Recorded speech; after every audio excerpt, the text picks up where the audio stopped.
শুভ সকাল বন্ধুরা, একটি সুন্দর সকাল আর তোমাদেরকে সাথে নিয়ে আমার আজকের ব্লগটা আমি শুরু করছি। তোমরা দেখতে থাকো আর আমার পাশেই থেকো। ঘুম থেকে উঠেছি কিছুক্ষণ আগে, আজ একটু দেরি হয়ে গেছে ঘুম থেকে উঠতে, যেহেতু আজ স্কুল ছুটি, অফিসও ছুটি। তো দেখো এই যে চা নিয়ে বসে গেছি বিছানায়। আর আজ বসেছি রিজু যে ঘরে বসে খেলা করে, পড়াশোনাও করে খেলাও করে, তো এটাকে খেলার ঘরই বলি। তো এই ঘরে বসে আজ আমি খাবো চা, আর চা খেয়ে চলে এসেছি এবার ঠাকুর ঘরে। গোপাল সোনাকে ঘুম থেকে জাগিয়ে তাকে সেবা দিয়েছি, হাত মুখ তো অবশ্যই তাকে মুছে দিয়েছি, আর একটা পঞ্চু পরিয়ে দিয়েছি। এই পঞ্চুটা বানিয়ে দিয়েছিল দিদি, অনেকগুলোই সোয়েটার পঞ্চু এগুলো বানিয়ে দিয়েছে আমার দিদি, তো সেগুলোর মধ্যে একটা আজ পরিয়েছি। তো সব ঠাকুরকেই আমার জাগানো হয়ে গেছে, গোপাল সোনাকেও জাগানো হয়ে গেছে, তাদেরকে সেবাও দিয়েছি। এবার আমি চলে যাব ছাদে ফুল আনার জন্য।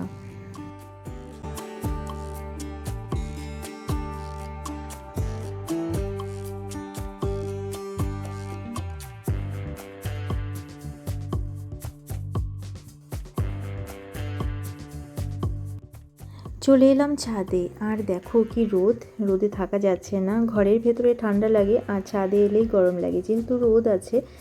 যাই হোক, বেশি ফুল তো নেই, অল্প কয়েকটা ফুল ফুটেছে, সেগুলোই তুলে নেব। আর এই যে দেখো ফুলের গাছগুলো তোমাদেরকে একবার দেখিয়ে দিই। চন্দ্রমল্লিকা কুড়ি এসেছে, কিন্তু গাছের চেহারা খুব একটা ভালো নয়। এই মাটিগুলোতে না একদম সার নেই, উর্বরতা কমে গেছে মাটির, যেহেতু টবের মধ্যে। আর টবের মধ্যে গাছ লাগালে সেগুলো কিন্তু অনেক যত্ন করতে হয়, সেভাবে আমরা যত্ন করতেই পারি না।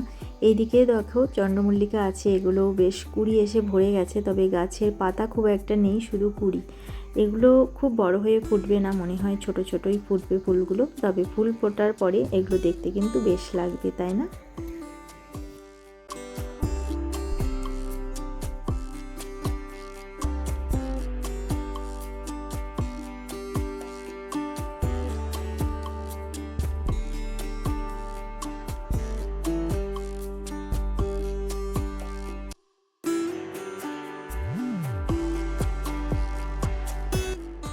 এবার চলে এলাম এই দিকটাতে। এখানে কিছু আছে পুরনো গাছ চন্দ্রমল্লিকা, আর কিছু আছে এবার নতুন কাটিং করে বসানো হয়েছে। তো দেখো এই যে কুড়ি এসেছে কতগুলোতে, এবার ফুল ফুটতে শুরু করেছে। কতগুলো আছে সাদা, হলুদ, গোলাপি রং, বিভিন্ন রঙের আছে। ফুল ফুটলেই বোঝা যাবে কোনটা কোন রঙের।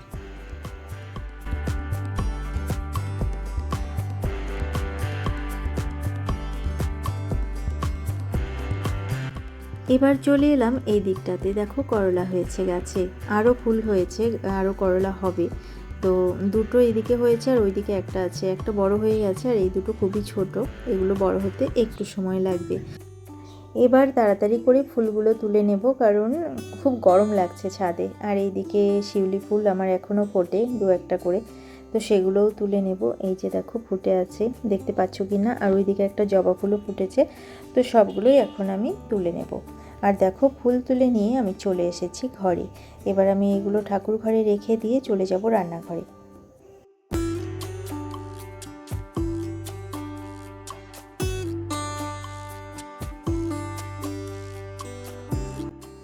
চলে এলাম রান্নাঘরে, আমার ভাত তো হয়ে গেছে কিছুক্ষণ আগে। এবার আমি বসিয়ে দিয়েছি আলু ভাজা। আলু ভাজা হয়ে গেলে আরও কিছু রান্না করতে হবে, আর কাল রাতে আমি ডাল করে রেখেছিলাম, তো ডাল আর করতে হবে না আজ। আর এই যে ফ্রিজ থেকে সবজিগুলো বের করে রেখে দিয়েছি। আমার কাছে আজকে যা সবজি আছে সেগুলোই দিয়েই কিছু একটা বানিয়ে নিব, আমাদের নিরামিষ চলছে তাই। এইদিকে দেখো রিজুর জন্য আমি লাল চা করে নিয়েছি। আমি এটা কারা কারা যেমন বানায় সেরকম বানিয়ে দিয়েছি। রিজু যেহেতু খুব সর্দি লেগেছে, ও গান করতে বসেছে, তো চলো এবার ওকে চাটা দিয়ে এসে বাকি রান্নাগুলো করে নেব।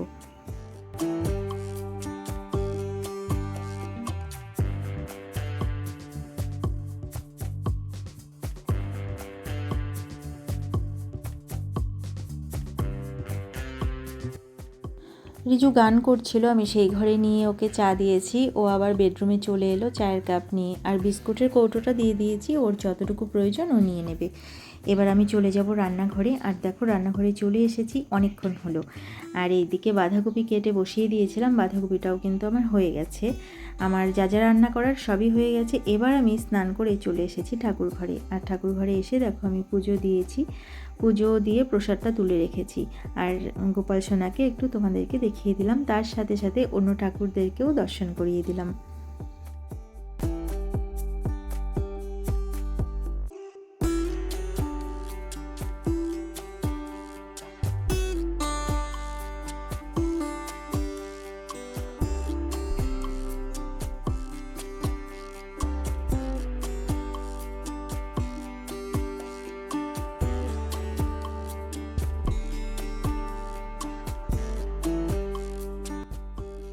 শুভ বিকেল বন্ধুরা। দুপুরের পর থেকে তোমাদের সঙ্গে আর কোনো কথা হয়নি, কারণ রিজু যেহেতু বাড়ি আছে, রিজু বাড়িতে থাকলে আমার পুরো সময়টাই, যতক্ষণও আমার কাছে থাকে, টিউশন না থাকে, ততক্ষণ কিন্তু আমার সময়টুকু ওকে দেওয়ার চেষ্টা করি, ওর সাথে থাকার চেষ্টা করি।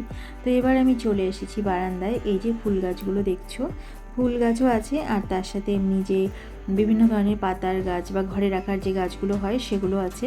তো সেগুলোতে আমি অল্প অল্প করে জল দিয়ে দেবো।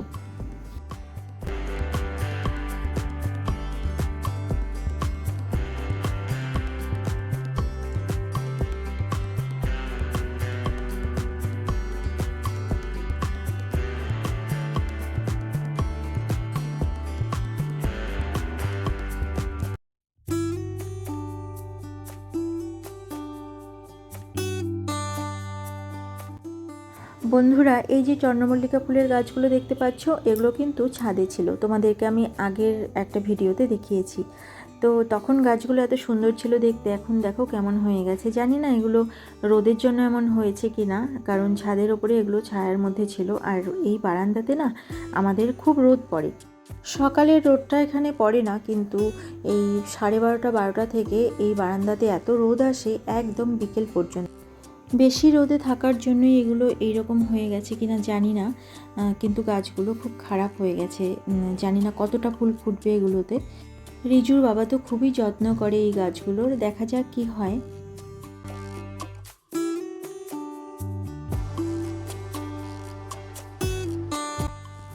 বিকেল গড়িয়ে এখন সন্ধে হয়ে গেছে বন্ধুরা, তোমাদের সবাইকে জানাই শুভ সন্ধ্যা। আর এই যে রিজুর বাবা এখন খাবে চা। চা বসিয়েছি, আগে জল দিয়ে এলাম।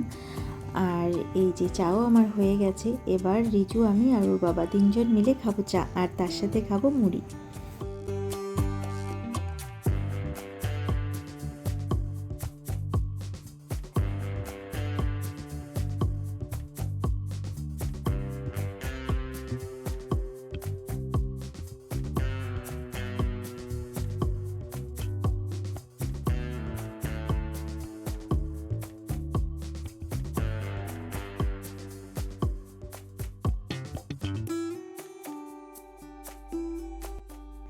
তিনজনে মিলে চায়ের কাপ নিয়ে তার সাথে মুড়ি নিয়ে বসে গেছি বিছানার মধ্যে।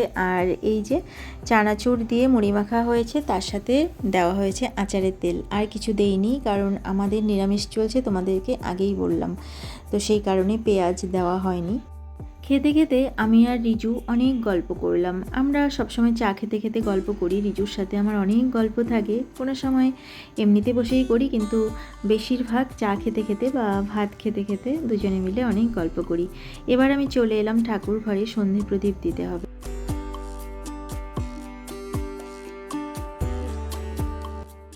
আজ আমার সন্ধে প্রদীপ দিতে অনেকটাই দেরি হয়েছিল, তাই ভাবলাম সন্ধে প্রদীপ দিয়ে কিছুক্ষণ বাদে গোপাল সোনাকে সেবা দিই। আর সেবা দিয়ে গোপাল সোনাকে শয়নে দিয়ে দিয়েছি। ঠাকুর ঘর আমি বন্ধ করলাম না, যেহেতু প্রদীপ আর ধূপকাঠি জ্বলছে, সেটা নিভে গেলে তারপরে আমি ঠাকুর ঘর বন্ধ করে দেবো। এমনি লাইট অফ করে নাইট বাল্ব জ্বালিয়ে দিয়ে চলে এলাম রান্নাঘরে। আজ করব রুটি। আর এই যে দেখো, রুটিটা আমি বেলে নিচ্ছি। আমি অত ভালো করে রুটি বেলতে পারি না, রুটি করতেও পারি না, কিন্তু যেহেতু শীতকাল একটু রুটি খেতে ভালো লাগে রাতে, তাই রুটি করে নিচ্ছি।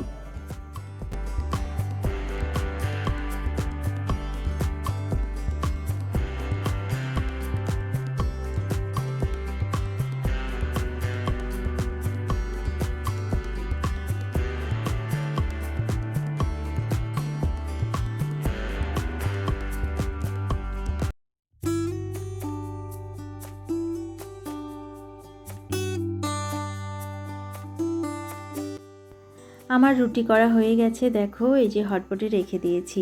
আর এবার থালাতে বেড়ে নিলাম আলু ভাজা আর বাঁধাকপির তরকারি। এটা রিজুর বাবা রুটি দিয়ে খাবে, আর এখানে দুধ গরম করে দিয়েছি। রিজুর বাবা আর আমি দুধ রুটিও খাবো। আর এখানে কিন্তু থালাতে ভাত আছে। রিজু আজ রুটি খাবে না, ও ভাত খাবে। আর একটু বেশি ভাত আছে, রিজু খাবে, বাকিটা যতটুকু থাকে আমি খেয়ে নেব, আর একটা রুটি খাবো দুধ দিয়ে, ব্যাস তাহলেই হয়ে যাবে। এবার খাওয়া দাওয়া করে নিই, তারপর আবার তোমাদের সঙ্গে কথা বলছি।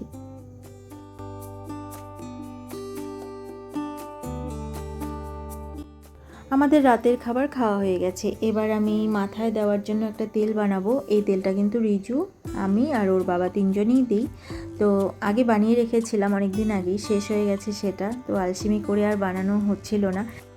আর নারকেল তেলও আমার কাছে খুব অল্প আছে বলে আমি বানাচ্ছিলাম না। তো আজ ভাবলাম না, এইটুকু তেল দিয়েই বানাই, পরে আবার বেশি করে তেল এনে বানানো যাবে।